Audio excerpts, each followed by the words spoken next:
Hi, Mark here from AmericanAeration.com, and in this video I want to talk about folks who have power that's nowhere close to the pond. They have an interest in aerating and getting the benefits of aeration in their pond, but they have no way to power it with any kind of electrical outlet close to the pond.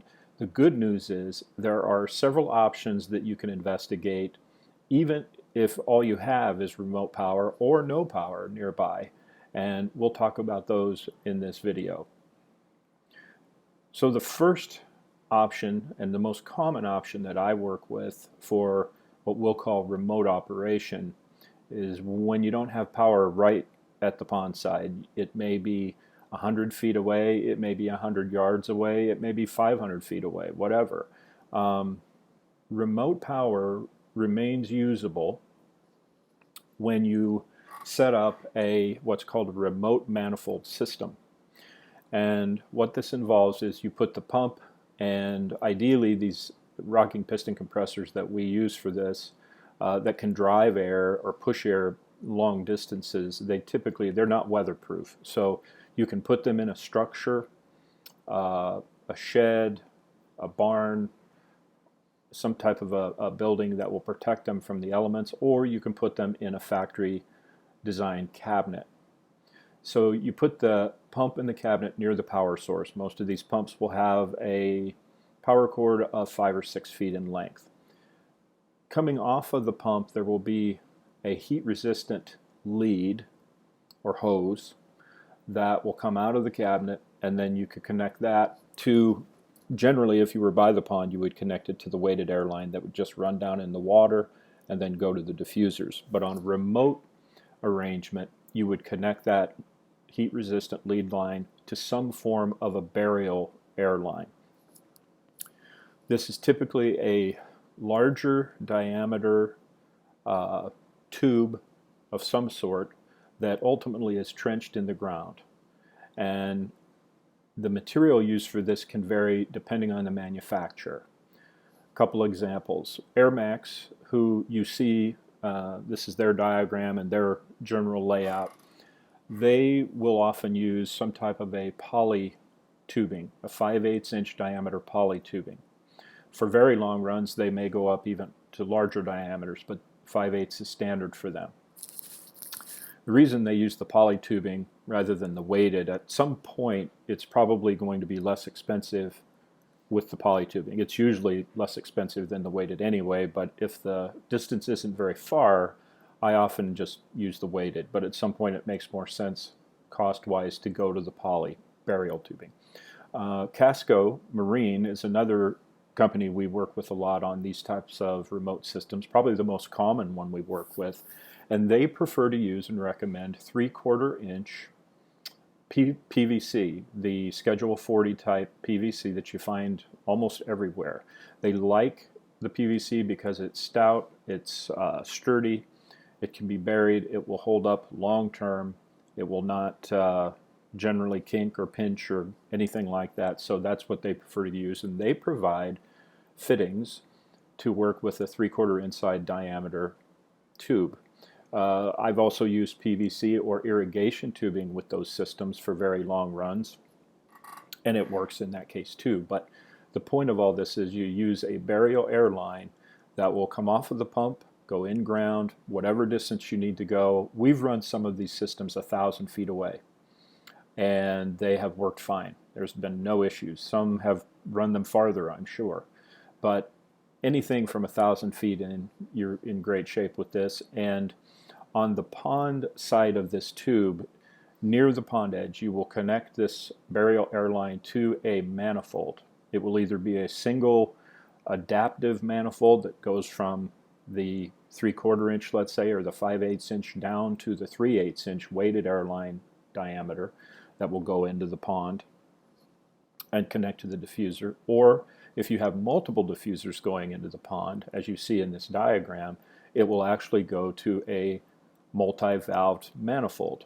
Each airline will have its own independent valve for it, so that you can control airflow to each diffuser independently. This is useful because typically teas and just junctions that have no valves won't work very well if you have variable depths. If a diffuser in one side of the pond is placed deeper than the other side, all the air is going to go to the point of least resistance. Same thing if your air lines happen to be different lengths going out to the diffusers. Same story. It's been much more useful and effective for us to make sure that we had valves on each airline dedicated to each diffuser, and that works great.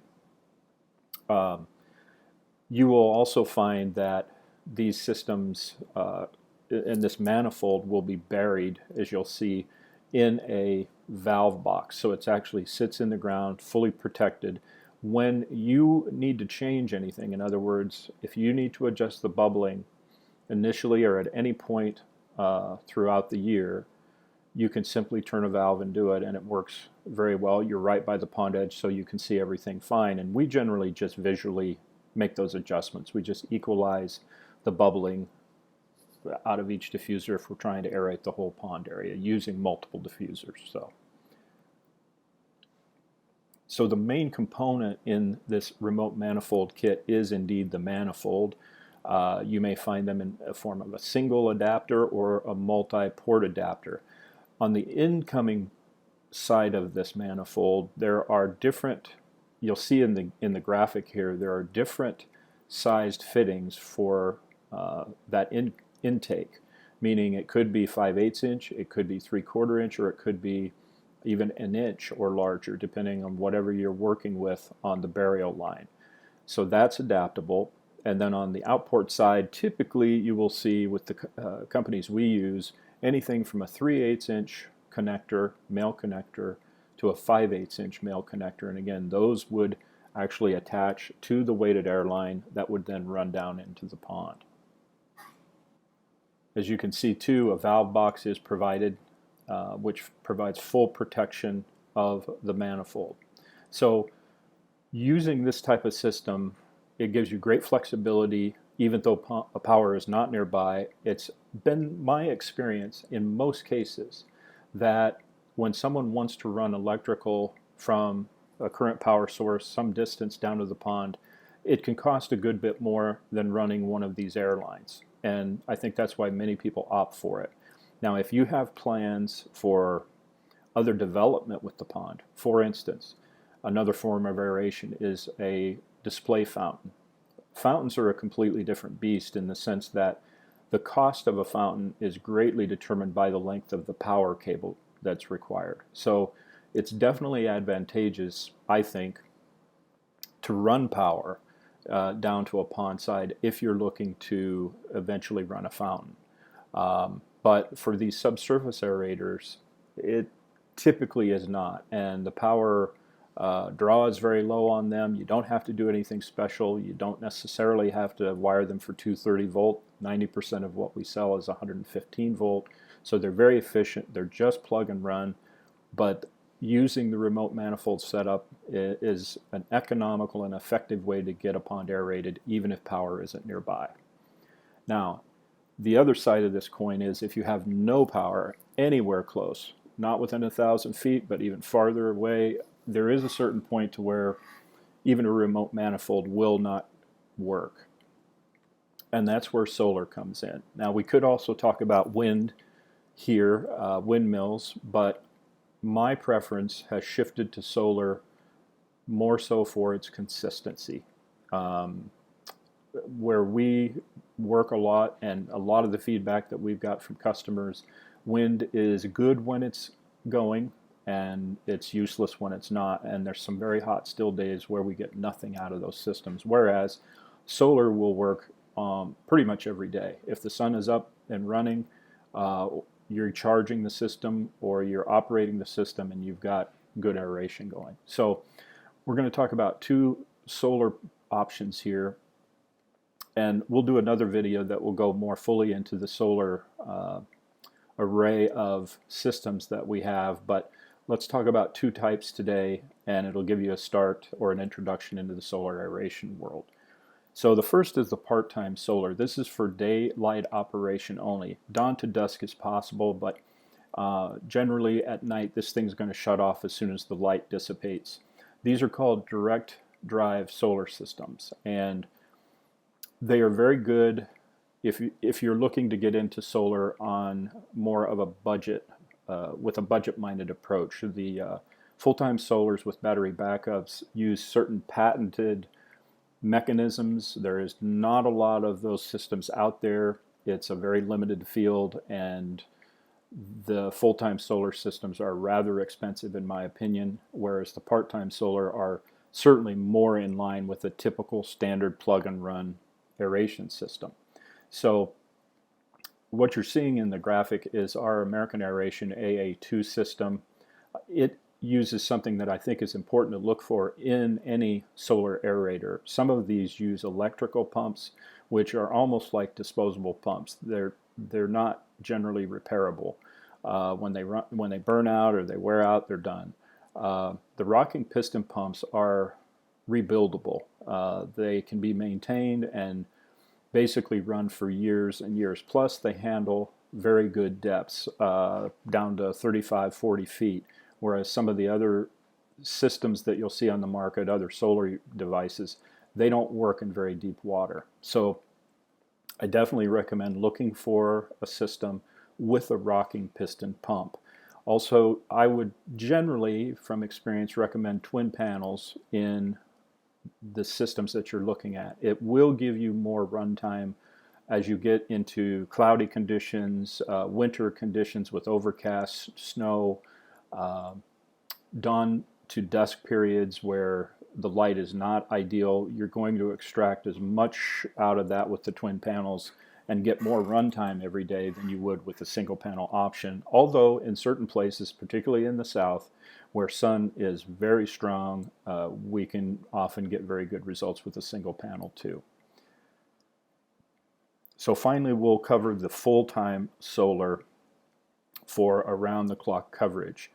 This is done by use of not only the solar power through the day, which is just like the direct drive, but also there is a battery backup included in this system, that when the light goes down and the solar panels are not pulling in any more energy, the batteries kick on and they will run the system overnight.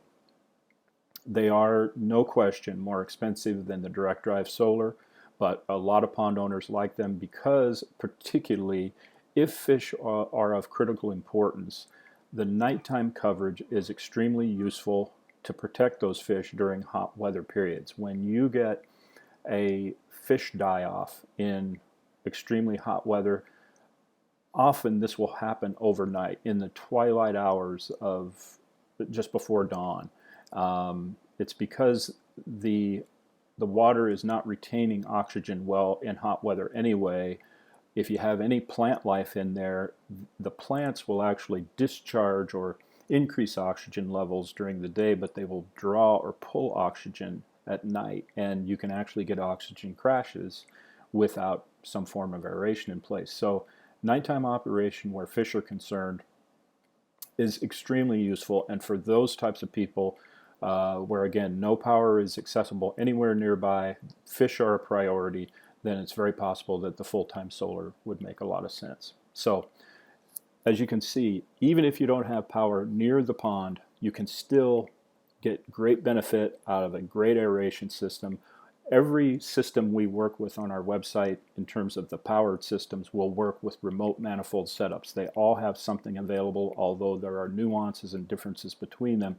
They all will work with remote power, and of course we do have a number of solar options to fit almost any size of large pond. So if you have questions on how to aerate your pond, even if you don't have power nearby, I hope you'll get in touch with us at AmericanAeration.com. Thanks for watching today, and have a great day wherever you are.